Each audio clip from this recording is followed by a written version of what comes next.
Well, here we are back on the road again, and Vika, we finally met Dan Castle. He's a nice guy. Yeah, he's from Los Angeles, and he moved out here just after I moved to Russia. 500 meters, turn left. Okay. Yeah, so he's been living here for about around 2.5 years. He's married. He's expecting a baby, and he also has a YouTube channel. So that's the way I met him, or learned about him on YouTube, and I've been following him, and we kind of communicate just back and forth, like, you know, on his videos and my videos. So there it is, Dan Castle. That you guys have been probably tired of hearing the name Dan Castle, Dan Castle. When am I going to show him? Well, there it is. Finally got to meet him. How long did we spend? About 30 minutes. Yeah, well, we just talked, you know, in person, introduced ourselves, and talked about a little bit of a comparisons and similarities of what it's like for a foreigner to live in Russia, and the questions that people ask, you know, all the time, like, why did you choose the Far East and not Moscow? Or is Canada that bad that, you know, you don't want to live there? Or do you like our food? Is it too cold for you? I've heard that one a million times. So, and I tell them, nah, for Canadians, -30, not a problem. Well, but in Castlegar, it never gets to -30. I think in my lifetime of living in Castlegar, how long did I live there? For 30 years, 31 years. I think -30-degree temperature, I think in my life I've only experienced it maybe twice. So, nah, -10, -15 is normal. All right, well, we got to get our eyes back onto the road. We're just snarling our way here. It's, I don't know, believe it or not, it's, here, I'll turn the camera on, I'll show you. It's a traffic snarl. Yeah, here it is. Everybody's just moving very slowly, and that's why I was able to make that video, because we're doing, what, about 25 kilometers an hour. All right, on to Ulan Ude. Here we go. All right, we're gonna take a bit of a shortcut. Vika found the route. You're looking here, and it's a little bit better. We can go. Recalculated. There you go. See, and it's green now. There you go. Turn right. All right, so we're just going on a parallel street to the main road, but it should be a bit quicker. It's not like we're local. Because there were buses there. Yeah. Look, there's a little steam train. Well, that's not a little one, that's a big one. That's an old Soviet. Ah, there's even a Lenin. A bust of a Lenin. It's a movie theater. It's a movie theater. This is the main square here. Yeah, that's the city town administration here. Okay, that's a movie theater. This is probably used to be like a fire station. What do you think? No? I don't know. Something very old. Well, something that you don't get to see if you're on the main street. No. And frukte ovощи, so it's some sort of a little supermarket right here. No, it's not. It's just a fruit stand. A fruit stand, okay. Овощи, фрукты, масло. No, they got масло тоже. Okay, and spices.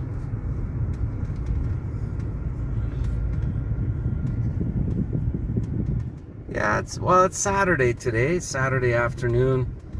So people are just enjoying the weather, relaxing. And here are the Haddikins driving through,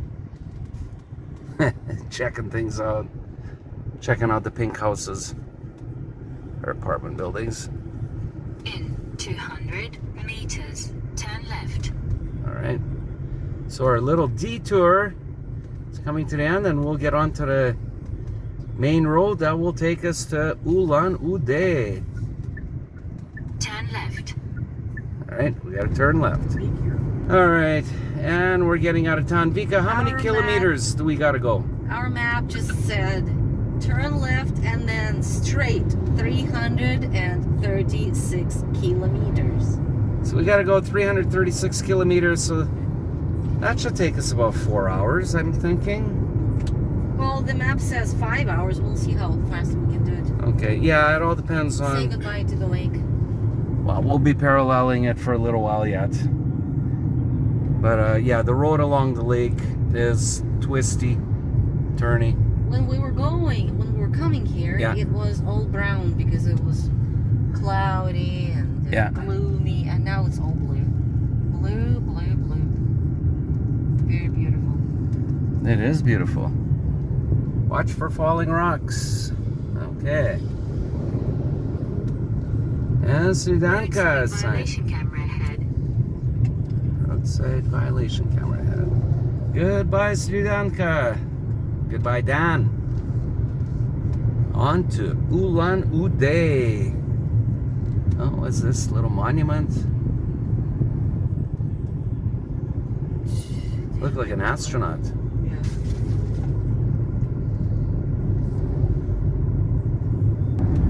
And we're still driving along the lake here. We are driving eastward, but we're on the south side of Lake Baikal. And it's a pretty good road. It's a 2-lane road. There are a few sections that are the passing lanes. So if there are any transport trucks, you know, you can get around them, or like this little dump truck here. As soon as there's an area to pass, we will overtake them. In the meantime, as we're driving, just keep looking to the left here, and there are a few open spots where you could see the whole length of the lake right across the lake. Baikalsk. Is that what this is? Baikalsk? Okay. That's the place where the orphanage is, where he helps children. Oh, Dan Castle. Yeah. Okay, yeah, he was telling us that he helps orphanages. Okay, and Well, one orphanage. yeah, and that's where it's located. We just passed it. Some sort of a rocket. Okay, that was interesting. There was like a big, huge rocket on the side of the road. Not sure what that's supposed to mean. Probably had something to do with rockets being launched or built in this area, or maybe some famous cosmonaut is from this village. I don't know. And Ulan Ude, 299 kilometers, and in a couple days we need to go to Chita, which is 955 kilometers from where we are right now. And yeah, we're gonna have to drive through there, so 1,000 kilometers away from Chita. But not gonna get ahead of ourselves. We still gotta get to Ulan Ude. And we're still along Lake Baikal. There it is. So we are traveling eastward on the south side of the lake, Lake Baikal. 276 more kilometers to go. Well, we're in the 200s now, not the 300s. So, a couple more hours, we'll be there. And what is that, Vika? We're entering Buryatia. We have just entered Buryatia region. Okay, and what region did we just leave? Irkutsk region. So we left Irkutsk region and we're entering Buryatia Going region. back into the steppes of Buryatia. Ah, okay. Well, nothing's really changed except the road sign, Yet. but we can expect more of the openness and less of the trees. And this is our first stop at a construction zone, so we're at a red light. So we gotta let these cars go by, and then the light will turn green, and it's just a bridge, so it's not a long area where they're paving or doing asphalt. Just a bridge. It's timed out. There, it's turning green. There's really nothing here. And I remember when we were coming in the other direction, I stopped further back from this line. This guy's right on the line. Even those people know. Give it a little bit of a setback. All right. A lot of cars on a highway. A lot of transport trucks. It's a busy Saturday afternoon. Well, there's some construction going on the road here. Looks like they're going to be putting another layer of asphalt on. It's a little bit bumpy here, a little bit dusty, but we are not stopping, so we're still moving forward, and that's a plus, so that's really good. Just don't want to get too close to any of these transport trucks, so they'll be giving us too much dust or rocks that'll be flying.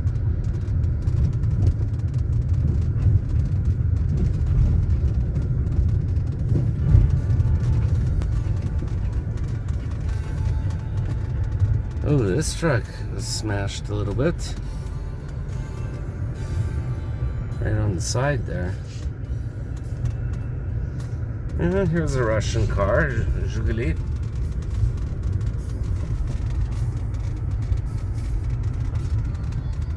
I don't think those guys are pulling over to rest for the night. not where there's construction going on. Alright, well, we've come to a stop. So I'm not sure if there's one lane traffic ahead or... Yeah, well, that's pretty logical. It's most likely what it is. They're just letting one side go at a time. And we're traveling right beside the Trans-Siberian Railway. And what's this? Some workmen. That's where they rest, sleep, eat. But we're moving along.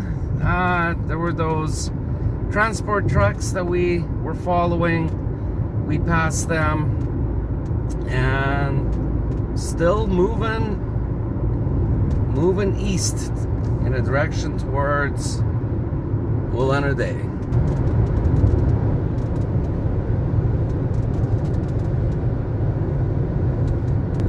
Okay, 224 kilometers. So we are counting down. Definitely we will get to Ulan Ude before it gets dark. And more construction along the way. They are fixing this part of the road. Looks like they're going to be putting new asphalt. Look what a thick layer they took off there. Yeah. Well, there's got to be a thick layer for the amount of transport trucks that are on the road. If it was too thin, it would just be cracking. So they got a grader here. Grading everything. Moving these big rocks. I don't know where they're going to move them. You got the foreman telling the worker. Красные все. Oh, maybe this guy's a dump truck driver. I don't know.